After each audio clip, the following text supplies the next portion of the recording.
The chief facing our questions today as he explains how tens of thousands of cases were suspended. Many of those crime reports involved violent offenses. We have live team coverage tonight. Investigative reporter Jeremy Rogalski got his hands on the raw data from those reports. He's digging through them. But first, Matt Doherty is at HPD headquarters with more on today's news conference. Matt.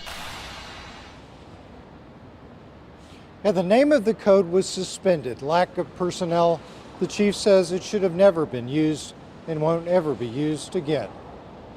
And I apologize to victims, their families, our citizens for the use of the code suspended, lack of personnel.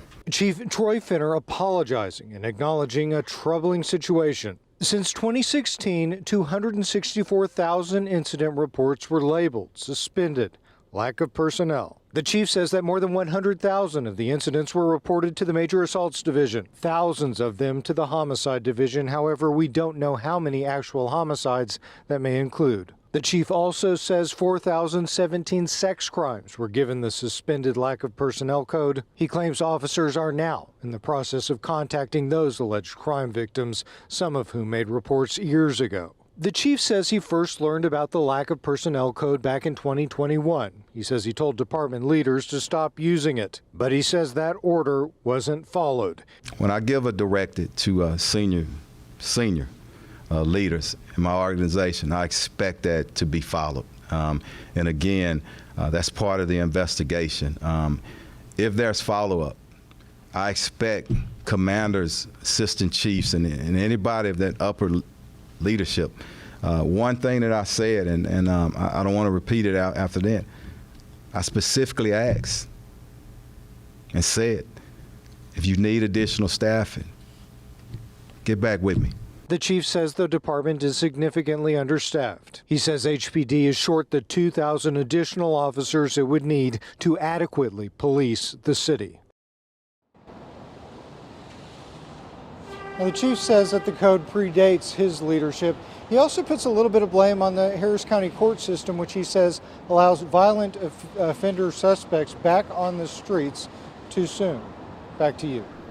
Matt, thank you for that update. We now know more about the types of crimes that were shelved because of a lack of personnel. Today, our investigative team obtained a database of the 264,000 suspended crime reports. Jeremy Rogalski joins us to break it all down. Jeremy. When Eureka, from assaults and robberies to thefts and hit and runs, they run the gamut. And HPD data show thousands of incidents were suspended with that controversial code the same day they were reported. Of all the suspended incidents in HPD's data, assaults top the list, with more than 50,000 suspended for lack of personnel. That's followed by some 40,000 hit-and-run cases, and records show 29% of those had a full license plate and were able to identify the suspect. Those are cases that we should have been working from the beginning. Police Union President Douglas Griffith. Because we can find out who owns that car, find out what the address is, and find out who's driving it. Other cases frequently suspended include theft, burglary, and criminal mischief. For those property crimes, Griffith says, and I think it's important that we're honest with people because we can't keep up with the cases we get today.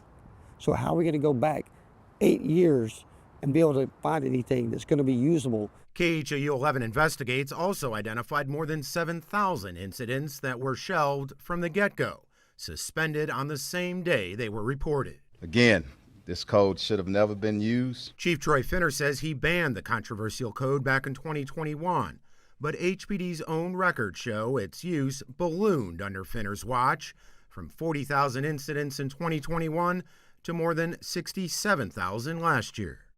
Now, on average, we found these incidents were suspended 58 days after they were reported. And one more note, guys, it's very important. You'll recall about 2 weeks ago, Chief Finner coming out and saying this code will not be used again. Well, it was, records show, dozens of times after he said that just in the past couple weeks. It begs that question, what did he know? When did he know it? Oh, boy. Stay tuned. The numbers are staggering. Jeremy, thank you.